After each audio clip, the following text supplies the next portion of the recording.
Slangin The Bizkit, episode 24, presented by Manscaped.com. On behalf of Pat Shea and myself, welcome. Welcome to our weekly episode of the podcast, dropping every Thursday, 8 a.m. Eastern. We're happy you joined us. We're happy you're with us. We also have a guest this week. This guy's got more teeth than I know. Nobody on this planet has more teeth than this guy. Welcome our guest this week, Jesse Pollock. Our intro song was Leader of Men by Nickelback. I'm a little bit all over the place this evening, but that's okay. Welcome to the podcast, my friend. You intro me with Nickelback and then shirt me for having too many teeth. Are you kidding me? What a hot start. I'm out of the loop now. What's the teeth joke here? What's going on? I was just saying he's got a nice smile. Look at those chompers. You're telling me I've got a nice smile, hey? I like it, dude. Alligator. No, I love my smile. I love all my teeth. That's your name, every one of them. So they're my babies. And thanks for having me, fellas. Are you guys both from Winnipeg? No, I'm from Massachusetts. Yeah, I'm an American guy. I see that Maine jersey in the back, and I'm like, there's no way this is from Winnipeg. Yeah, no. Yeah. Are you in Winnipeg right now, Jesse, or no? Nah, I'm in Toronto, but I was in Winnipeg recently. It was great. Took a little vacation time, did some camping with my boys. Just what a place in the summer. What's your camping spot of choice?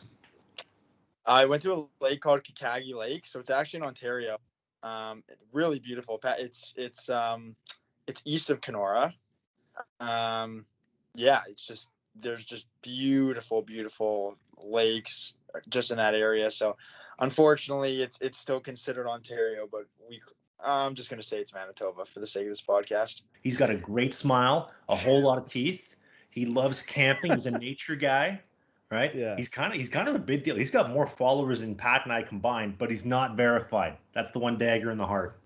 Ooh, yeah, so you're not officially you. No one actually knows if it's you or not. Yeah, am I real? Yeah. No. That's too funny. Yeah. Well, thanks, fellas. I appreciate it.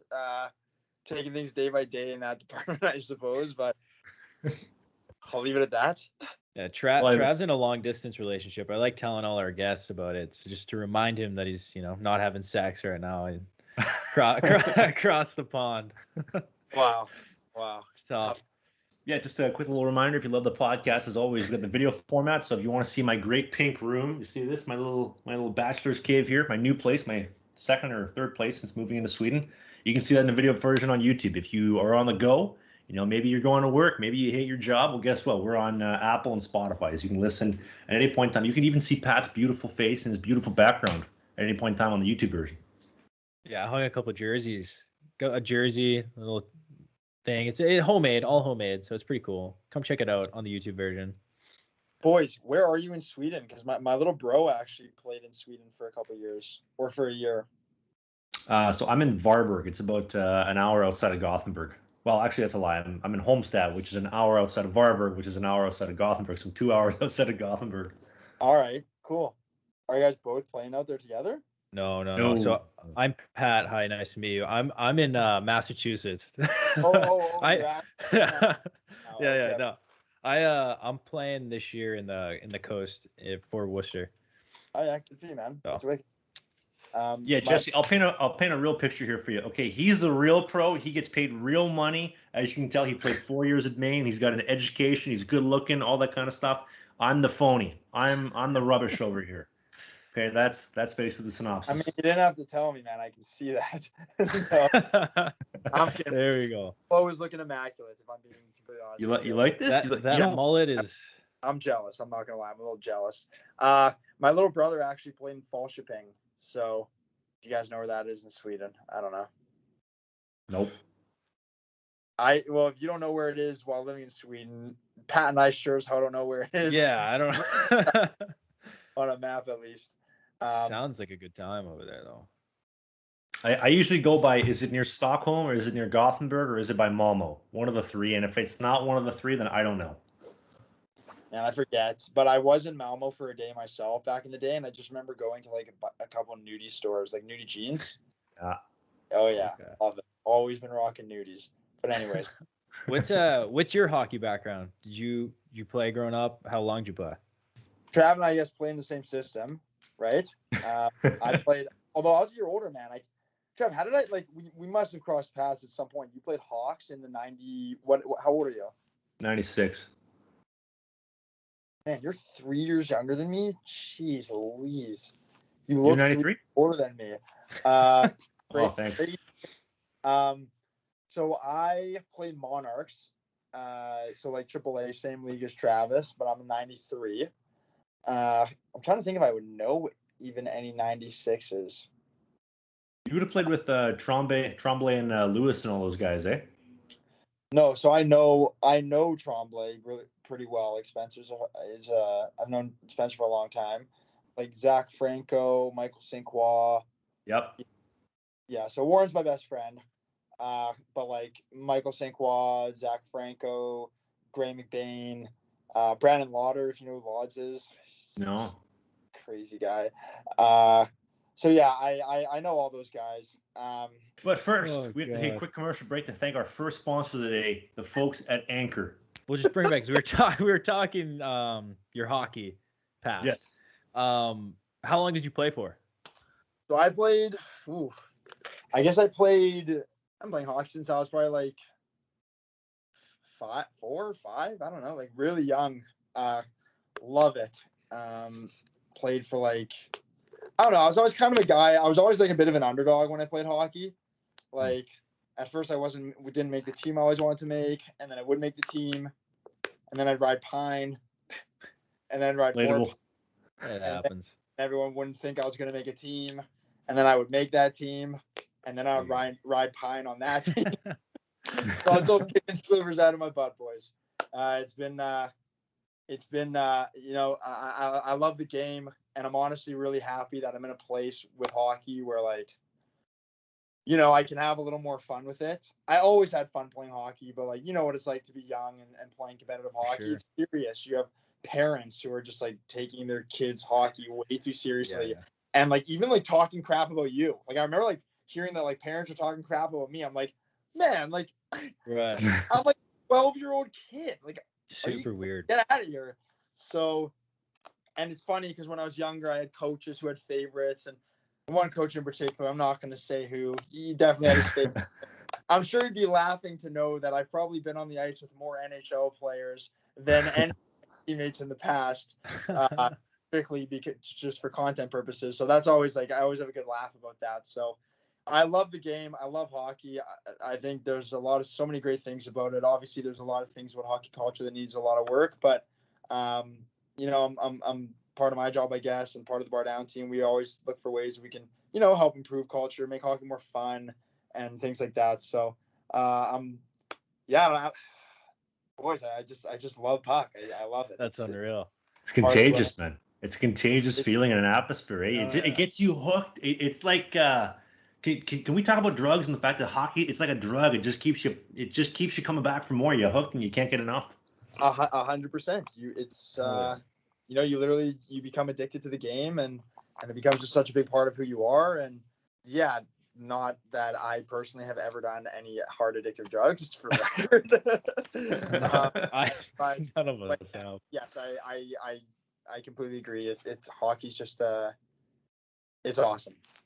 Yeah, so you definitely get that, like, the high feeling when you're playing. That's something I've always kind of been curious of, like, when you're done with it, do you kind of feel lost a bit? But you've kind of just continued into hockey. You've been able to stay in it, which is super cool. How did that come about? Like, obviously, you work with Bardown, or were you one of the founders? Like, how did that come about there? So my boss, Dave Crix, is the founder, and there were a couple people working there when I started interning. Daniel Zekchevsky, who's the voice of the quizzes. Another guy named Daniel Bruno, who did a lot of work for Bardown at the start. Another guy named Danny Wright, he manages the Jay and Dan social media pages. He's like the head guy for that.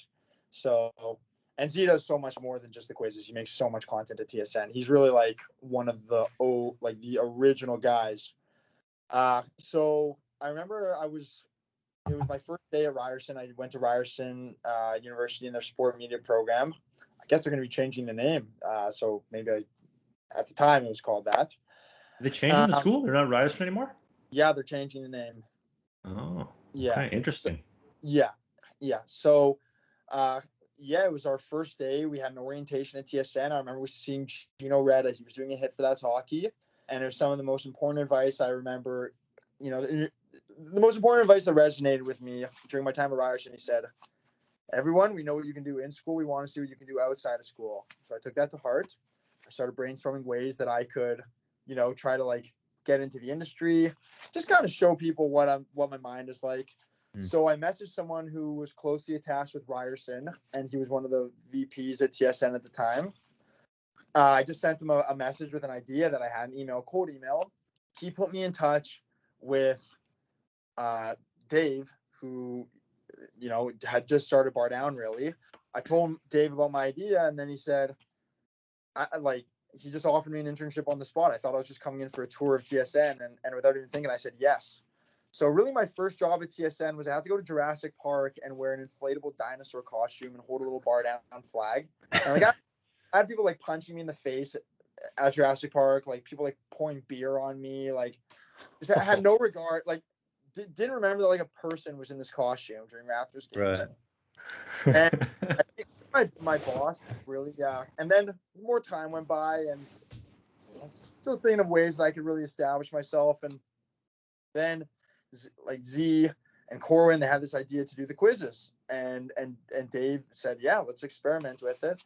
And I think that's where I personally, I mean, for all of us, we got to show our personality, but that's where I really felt most comfortable being in front of the camera.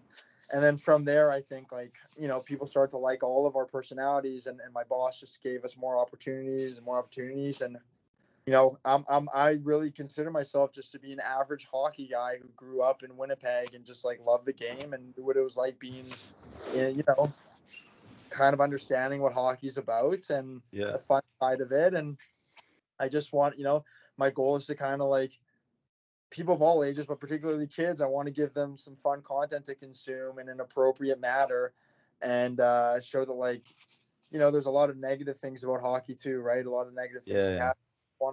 I think our goal at Bardown, we do want to eliminate those negative aspects and just show that the game of hockey is a lot of fun and it can be fun in a very appropriate way.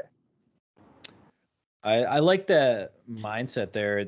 I mean, I think you get caught up in hockey when you're playing a lot, and it might become not fun for you. If you're not playing a lot on your team, like if you're riding the bench or just having a few bad games. Yeah.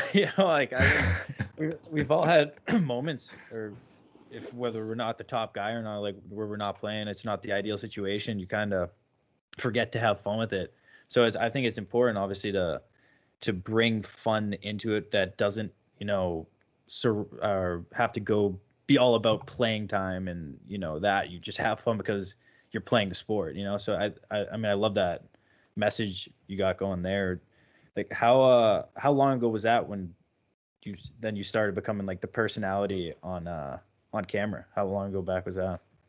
Thanks, man. And I guess our first quiz video must have been in, I think 2018 must have been the first. No, before maybe 2017 was probably our first quiz, or like the beginning of 2018. And I don't know. I just I've always had this. First of all, I just want to say I'm extremely lucky to work with the people who I work with. Like, I can't stress enough how good of a team Bardown is, and just everyone together makes the team what it is, and everyone is really there for one another, and everyone wants to help each other out. And I think that's rare to see in a lot of work fields, a lot of teams, especially in the sport media industry. And I really love my coworkers, and I know everyone probably feels the same way about themselves, but personally, I would not be close to where I am in the industry without my coworkers. So I don't know. I guess I just wanted to get that out of the way, not to be all cheesy and stuff, but it's true. So probably in 2017, and then from there, we all really worked together to build something special. And I think the sky is still the limit for Bardown. I think there's still a lot more that we can do and want to do. And I'm really excited to see what the future holds there. So yeah, it's been an absolutely wild ride, and I'm just very I just consider myself so fortunate to be in the position that I'm in.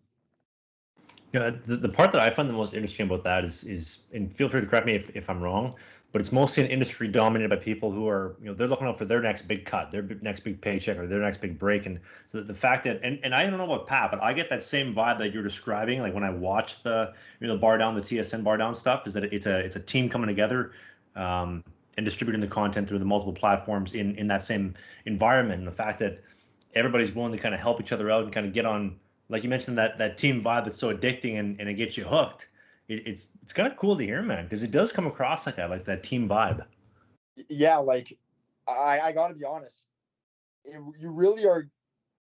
It's like what you see in the cameras. I mean, obviously, like don't get me wrong, the Bardown team works extremely hard, and we have some very stressful moments. Like every job, we definitely experience our stress. We have to reach deadlines. We have to do certain things. We have to get a lot of work done. All these things. There's things that are expected of us. But I mean, what you see on camera is really what you would get off the camera too. Like, we're such good friends, and I mean, like, we go for when things are normal. Like, we go for wings and we go for meals, like, pretty frequently, and we're always chatting with each other. We have, like, most people have each other's numbers. Like, it's just a very, very close team, and I think that's what really makes Bardown so special, is that, like, we are a genuine group. It's weird. I've been working on Pat trying to get his phone number for about 2 years. Still no luck. Guy keeps telling me, my phone's not working. Yeah, our podcast team. He doesn't want those charges texting you in Sweden. Yeah, Trav. it's a lot, man. I have to block him. FaceTime calls in the middle of the night because he's on Sweden time. It gets creepy. You know what? Actually, I was having this but like having a conversation with my mom and my dad about this the other day, because in Sweden, like, the way I've kind of done my phone setup is I have, like, my Canadian phone, my Canadian SIM card. I ditch it when I get here. I get like a pay as you go, kind of like almost like a burner phone kind of setup. And it's like month to month, like, like, call in Sweden, you receive calls from Sweden. So like, they're calling me, and my dad's like, why do I have this weird Swedish lady telling me something in Sweden? Like, what's going on? I'm like, Dad, if you're not in Sweden and you're not a Swedish number, I can't accept your calls. So we got to FaceTime. It's easy with Wi-Fi. Oh, dude. You know what's crazy is, like, the fact that, like you and me, or you and Pat, or sorry, like me and you and me and Pat, like, we're 7,000 kilometers away, or even like my family, like, but like with FaceTime, it doesn't feel like it. It feels like you're just down the street. We got a little roadblock in between seeing each other or hanging out. It's incredible, the technology nowadays, eh? Yeah, absolutely. I mean, I feel like I'm not too far from you guys at all right now. So this is our ad break. We're thankful for our sponsor, Manscaped, and using the code. What is the code, Travs? Bizkit? Just Bizkit, all caps? KID or KIT. I can't even spell it. Bizkit. Wow. And in America, and I feel like most places besides Trav's world, I'm actually curious if you say it's Z or Z. I say Z. It's Z. BIZKIT. But you can get the lawnmower. It is the best for manscaping. If hairy face, hairy chest, wherever you need to shave and trim up to look fresh and ready to go.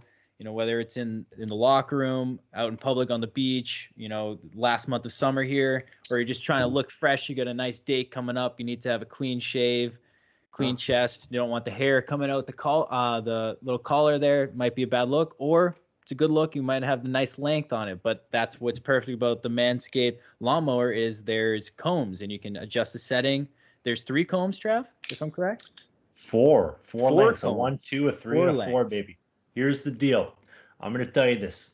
We're all built a little bit differently in this day and age, right? Some people a little hairier, some people less hairier. But guess what? We have the tools to take care of it. So maybe you want to get it right down to the wood, right? I like it right down to the wood. Maybe you do too. You can do that. You want to add a little bit of length. You want a number 2. You want a number 3. You got that back hair. You want to trim your beard up. You want to look as fresh as Jesse does. Right down to the wood there too. You got options. You're going to go to manscaped.com. You're going to use the promo code BIZKIT, BIZKIT, or BIZKIT. You're going to get an exclusive 20% off, free shipping. Doesn't matter where in the world you are. You're in Europe, North America, South America, Asia, Antarctica. Am I missing any of the continents there, or is that about it?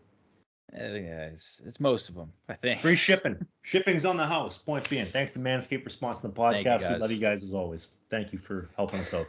All right, welcome back. Thank you to our sponsors, Manscaped, and now we're back to the podcast and start it back up. Trav has a nice story that about a bicycle. Trav, if Yes. you want to take it away. Okay, so I've been with my team for about 3 weeks, a little under 3 weeks now and change, and I'm in my second living situation. The previous living situation, I was kind of in the bush, like there wasn't really a lot of access to like buses or trains, that kind of stuff. So it was getting a little bit hard to get around. So one of the owners says to me, he's like, "Would you like a bike?" I'm like, "Okay, sure. I mean, I wouldn't mind some wheels. Get kicking, get out about, kind of see around the area. It seems like a pretty good idea. Get some exercise, get that cardio in." So I said, "Sure." So the guy, delivers a bike on my front porch of my little shed the next day, and I walk outside. I look at this bike, and I swear to God, this bike was made when the Titanic was still floating, man. Like it is an ancient artifact, this bike. But hey, wheels are wheels. And I'm excited. I get to go on a little journey. There's a bunch of cow farms, a bunch of sheep farms, a bunch of nature stuff out and about. I'm excited to go experience this. So I hop on the bike, I get her in gear, I get her going, and I got my camera out, I got my vlog camera because I want to document this. This is an exciting experience for me because I got my own bike. My team got me a bike.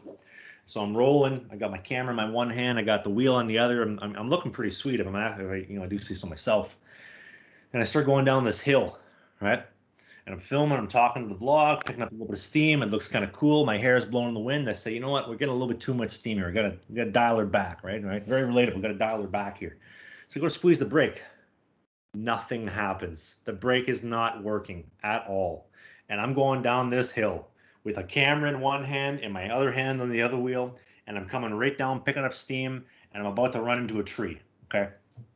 So I gotta divert, right? Like I'm not going straight to a tree, otherwise I wouldn't make the podcast for today. So I gotta swing a hard right hand turn with my one hand. And this is a European style bike. If you've never seen a European style bike, it's very different from a North American style bike. It's like one of those bikes you picture with the basket, they're riding through Amsterdam, like that. Like that's the kind of bike I got. So I swerve a sick right hand turn. I missed the tree. Now I'm picking up some steam here, and I got the app called Strava. It documents your bike rides, to see how fast you're going, calories burned, that kind of stuff.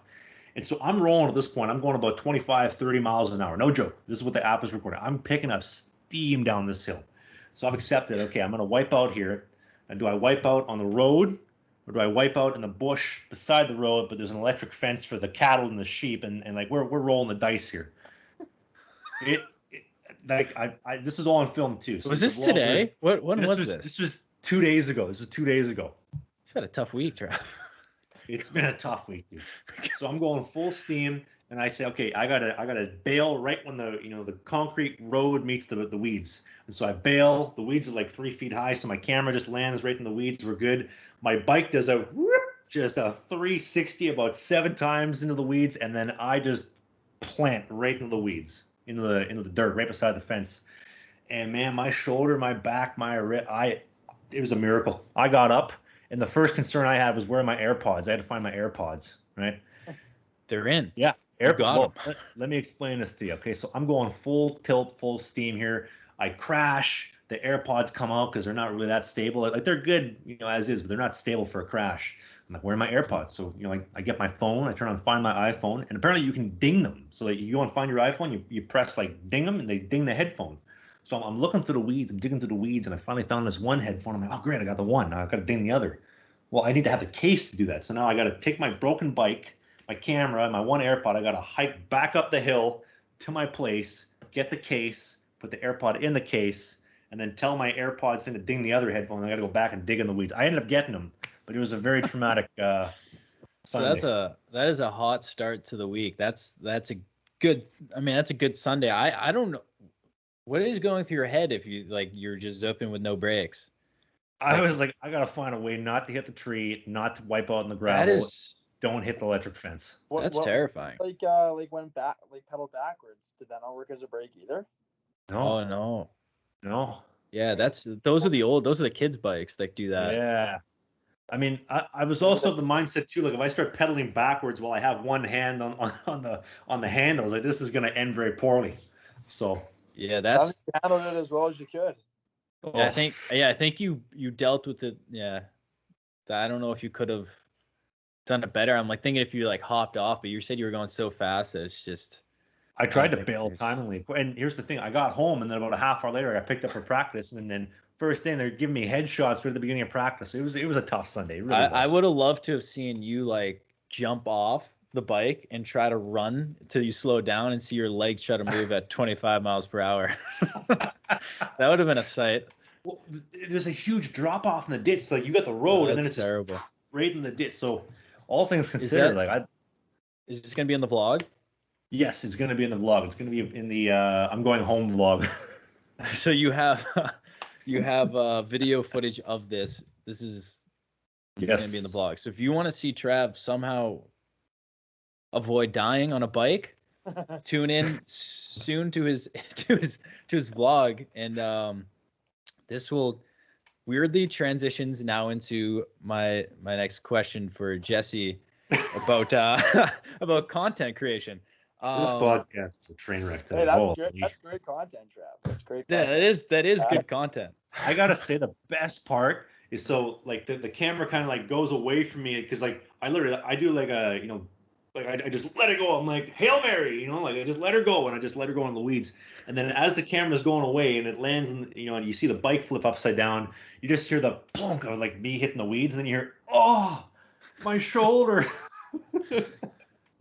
So that's one way to get content is risk your life and hope for the best and just film it, do stupid things. I think Logan Paul used that strategy for a while, and obviously it doesn't always work out well. But for Bardown in particular, as for content creation, you guys have been pretty relevant and growing more and more every year for the past good 5 years, 6 years, maybe longer, I'd say.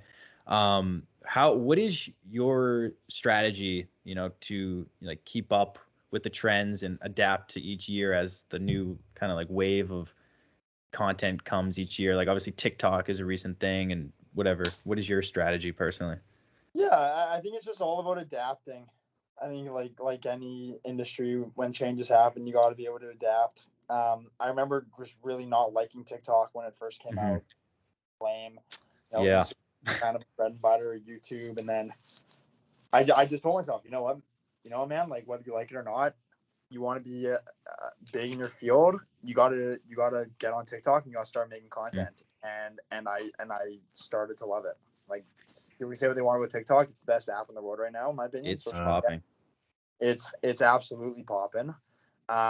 It's remarkable. It's so user friendly, and I mean, anyone can become big on TikTok if they really put enough effort into it. So, and you can repurpose all your stuff on TikTok for Instagram. Like I'm not the best editor on computers and stuff. Like I can edit short videos within TikTok and like I don't know, it allows a lot of flexibility for any content creator. So, it's all about just sticking with the times, and you also just always have to have a little fire under your tuchus, right?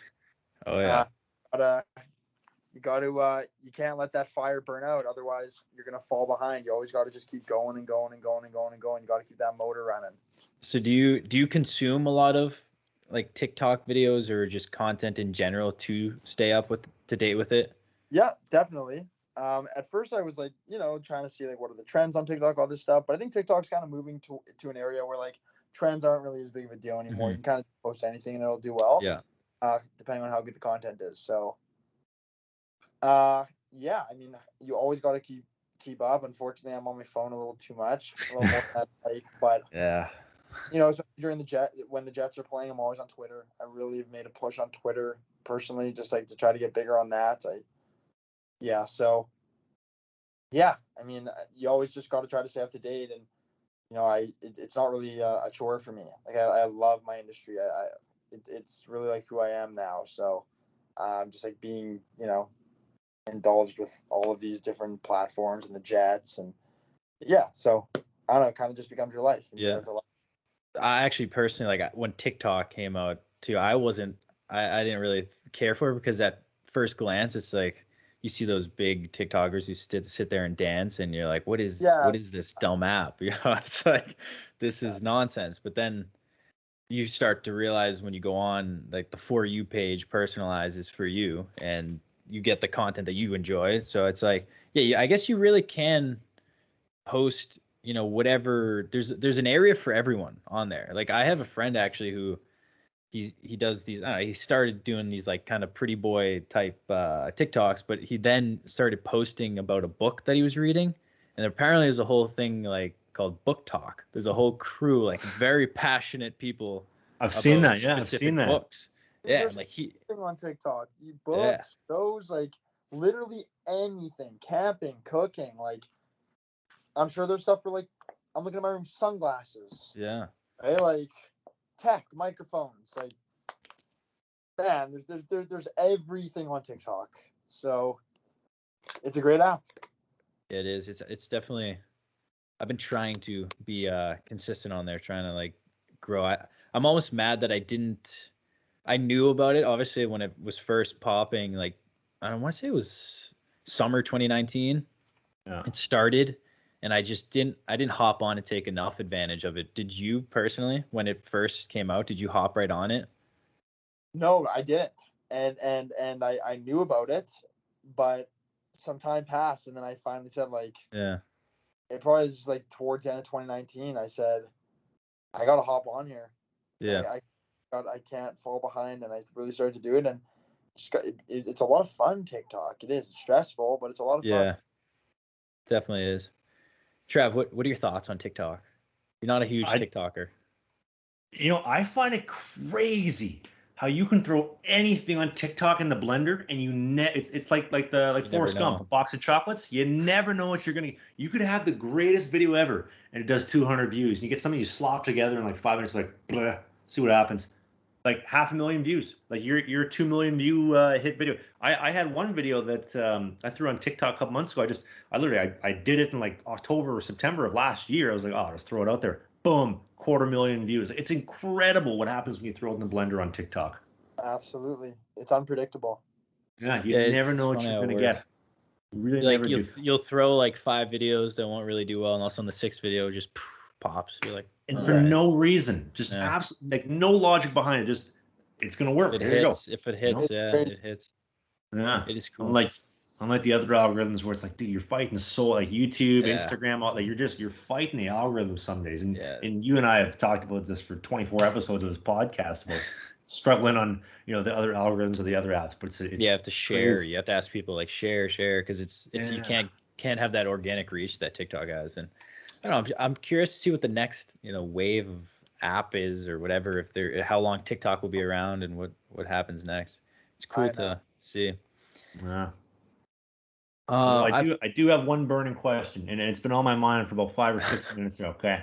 Lay it on me. Two parts. One, do you remember how we met on the 21st of September, Earth, Fire, and Wind? Also, bigger Jets fan, you or me? Let's go. Well, I definitely wear my heart on my sleeve a little more when it comes to the Jets. I'm never gonna say to someone I'm a bigger Jets fan than you, but like, I'm going to tell you that you're not as passionate of a Jets fan as I am. Second of all, I do remember when we met. I was at the Fort Garry Hotel, from what I remember. Yeah. I go home. It was in the summer. I was there with my girlfriend at the time. We were staying at the Fort Garry Hotel, and I needed a light to film Digital Sports Center. And I see you staying there because you were filming a time lapse. And we chatted for a bit, and you said that you were like making content. I was like, bro, do you happen to have a light? And you're like, no. So I had to like go all the way. What is a light? I had to go all the way around the city, get a light. I was freaking out. I was so stressed. It was brutal. That was a stressful time. But hey, the Fort Garry Hotel, shout out, great hotel and beautiful hotel. Now, one of the most underrated gems of Winnipeg, eh? Incredible. Yeah. And we got a really reasonable deal that day. And shout out to my girlfriend at the time who was very patient with me that day. She's a beauty. So yeah, that I do remember that, Trav. I remember seeing you in the lobby of the Fort Garry Hotel. Yeah. Pat, you got to paint a picture for you. So this hotel, they have the front desk, right? And there's 2 lines. There's one clerk, there's another clerk. I'm sitting in line. That like they had just taken care of me like 20 minutes ago. They gave me like 10 room keys to do time lapses, and I was like, okay, I'm gonna give you like 6 of them back. I don't need 10 rooms. I only need like 2 or 3 to get this stuff done in a timely fashion. So I'm standing in a line. I'm on my phone. I'm just texting away, and then you know that feeling you get when somebody's like eyeing you down, like somebody's looking at you. I was like, I can feel that. Oh hey, you're that guy from Bardown, eh? Is that not exactly what happened? Yeah, because man, I think I'd posted like I personally have posted some of your stuff on Bardown before. Like I remember you did the goalie thing outside of what Canada Life Arena. Yeah, the CLC, Canada Life Center. And I think you had posted like something of like you being a goalie on the side of the highway or something. Like I remember posting that too. So yeah, I definitely like remember like when we started chatting, I was like, oh yeah, like what's up, man? Like I definitely knew you were. So no, it's pretty funny, man. It was small world. Yeah, appreciate it, man. Appreciate you reposting stuff. Of course, man. Of course. Well, content is content, right? Honest to God, coming full circle, the first thing that clicked in my mind, because like you know that feeling you get like when you meet somebody online, you're trying to piece like, okay, I saw them on my phone. Does this match up? I think it matches up. Oh yeah. And I saw you, I was like, God, he's got beautiful teeth. I know you said you don't like them, but and God, a lot of them. That's a lot of teeth. Wow, like I'm jealous, man. I said to Jesse, I said, you're the guy from Bardown. He's like, yeah, you're Trav. You know, we start talking about, you know, whatever BS we were talking about, exchange numbers, whatever. I go up to do whatever. He texts me about the light, and I swear to God, my response was, what do you mean a light? No, I don't use those. Yeah, come to think of it, you were the last person I should have been asking for a light from. If you had done this podcast before. Light? Like you mean like the one on your phone? No, like a ring light. Oh no, sorry, dude. I can't help you here. You're on your own. Dude, I love the lights. Trav, you don't use any, huh? You no, honestly, God, never. The only time I've ever used a ring light, I was hanging out with a lady last year in Sweden, actually, of all places, and she had just gotten this like new ring light from God, I can't remember what store it was. Anyway, so she gets this ring light. She's telling me about it. I'm like, let me see that. Let me see that. And I'm playing around with it. I always have my cameras on me at all times. So I'm playing around. I'm like, this is kind of nice. How much was it? It was like $200. I'm like, nope, not in the budget. Damn. I got studio lights. I have those like two like big ones. Those aren't $200. Might for like sit down talking to like camera stuff. Might be a good purchase, Trav. Or just because you never know who you might run into and might ask you for a light. And what kind of friendship you could form. Instead, you just had a terrible start to your friendship with Jesse. Hey, but here we are. Here we are on a 6 to start the game. Here we are having a great podcast. No cuts, nothing. This has been flowing very smooth, very well. Oh yeah. Well, anyway. We'd like to thank you for listening to Slangin The Bizkit. As always, I'd like to thank our guests for coming on behalf of Pat, Shane, and myself. Also, you listener, whether you're listening on Apple, Spotify, the 2 people listening on Google, if Google's still doing podcasts by the time this airs, or you're watching the video version on YouTube with my beautiful new setup here down in West Coast, Sweden. Again, thank you to Jesse for coming on. Enjoy the song.